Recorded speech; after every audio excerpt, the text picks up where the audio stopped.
Good evening. This is Radio Free Bajel. I'm Alphonse. Tonight, the case for social justice. There is tremendous injustice in the world, and there's a lot of evidence for that. On average, women in many fields are paid substantially less than men.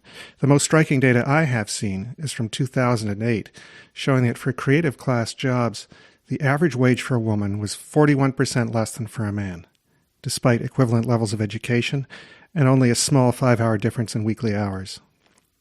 In healthcare and law, it showed that women on average got paid less than half as much. The median net worth of black families in America is a tenth of the median white family. A black man in the U.S. is over twice as likely to be killed by police than a non-Hispanic white man. In Canada, where Indigenous people make up only 5% of the population, they are 30% of prison inmates. I'm not going to continue on. There are plenty of statistics like this that you can find. While some of them may be more nuanced than they might at first appear, we have seen enough incidents of sexism, racism, and other forms of prejudice targeting women and minority groups to make it clear that our societies do suffer from systemic injustice. By systemic, I mean we're not just talking about a few bad apples. These injustices are the result of structural factors. We can't fix them by simply changing a few minds. It is no exaggeration to say that much or most of the wealth and power of our societies originated in the oppression of groups that are still marginalized today.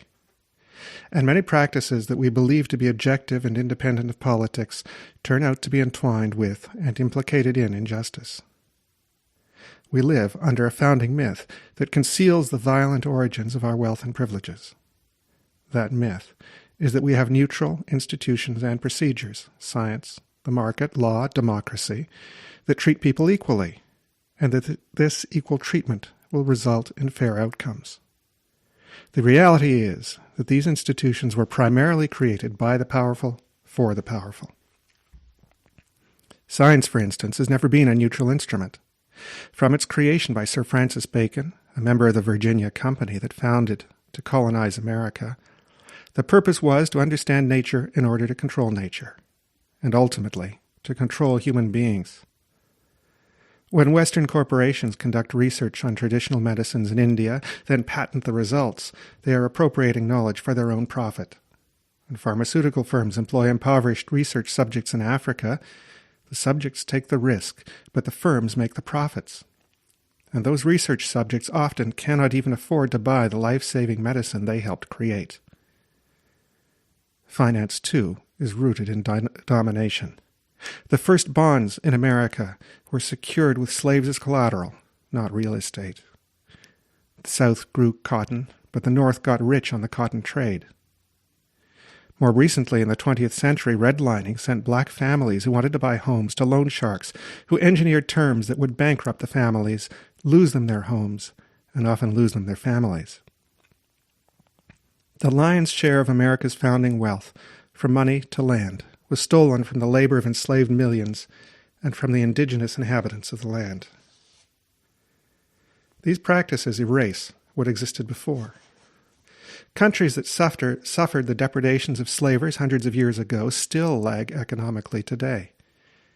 The division of what was once indigenous land into owned plots destroyed the economic, social, and spiritual basis of whole societies. Even when indigenous people own the land today, it is nearly impossible to reconstruct what was lost under a regime of ownership that is alien to their traditional cultures. In fact, there are no such things as neutral institutions, no such thing as neutral science, neutral markets, neutral laws. These are systems that white European men, for the most part, imposed on everyone else, and that to this day favor most of all the wealth and power of white European men. If science, the market, and so on are in fact instruments of power that fuel injustice, how is it that we see them as neutral? The answer is one of the core ideas of social justice. It is the reason for the term woke, meaning that one was previously asleep to the dynamics of power, but is now woken up. To get to that answer, I need to talk about language. We experience the social world primarily through language. Language defines categories, consider black and white. The skin of black people is not literally black, nor is the skin of white people white. In fact, skin color alone cannot tell us whether someone is what we would call black or white. You can find white people with skin color darker than some black people. Sometimes, when the bureaucrats and racist apartheid government of South Africa had to determine a person's race, they would apply what they called the pencil test.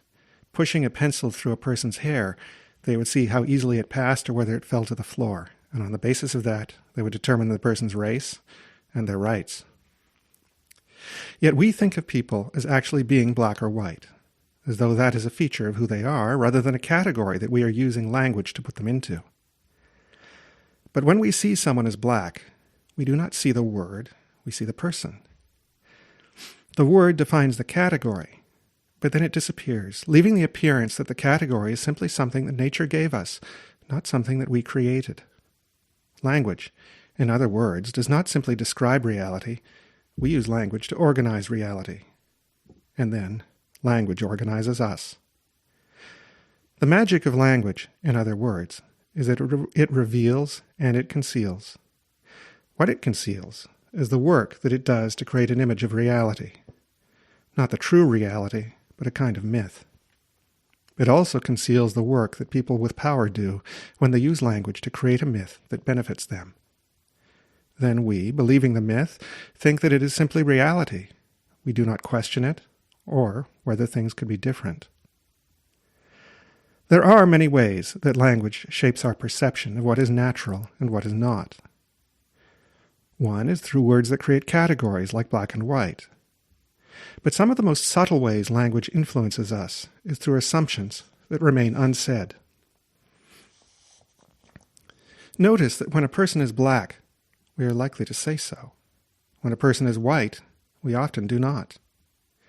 This silence is a clue that being white is normal. We expect people to be white. By implication, to be black is abnormal. Black people deviate from the norm. Language is a powerful force for determining what we think of as normal. In traditional English, one might say, man is a social animal. He lives his life in the company of others. Here, man stands for humanity, and he stands for a generic individual, who might be male or female. But this way, male is categorized as normal, while female is implied to be not normal.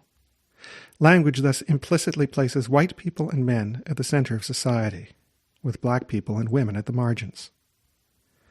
So, language and institutions built around language contain biases that create the illusion that the reality they describe is natural, and that power and injustice do not exist, even as language treats different groups unequally. How can we learn about reality in a way that is not filtered through language?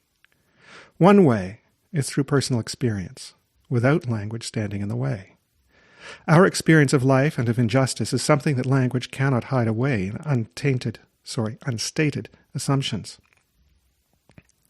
If your image of reality comes only through experience or through language, then those for whom experience does not correspond with language can see society from a second perspective, that of their experience and that of the dominant language. The mismatch provides them with 2 points of view. Those who experience a life that matches their language would not have their illusion burst. They'd only have the single experience, confirmed by both. This double experience of those on the margins can give them a deeper insight into society than those who are comfortable and privileged. The dominant language in society is powerful. We are immersed in it our whole lives. We do not just hear it, we speak it. We therefore reproduce the ideas and illusions and myths that are implicit in the language we use. Those who are part of unjust institutions, or whose social lives are conducted through language that conceals reality, in effect, promote the values and aims of those institutions and that language, whether they want to or not. This is the reason that language is so powerful, because it acts through us, which means also that power and injustice act through us. Putting this all together, the injustices of the world have been concealed beneath a blanket of institutions that seem neutral, but that in fact favor privileged groups. This apparent neutrality is established through language, which creates an illusion that an unjust state of affairs is natural. What I have said by no means describes the entire social justice movement, but it captures some of the key motivations and reasoning, and makes what for me is the strongest case for the movement and for its understanding of the world. I hope whether you are convinced of social justice or not, this has helped you understand it.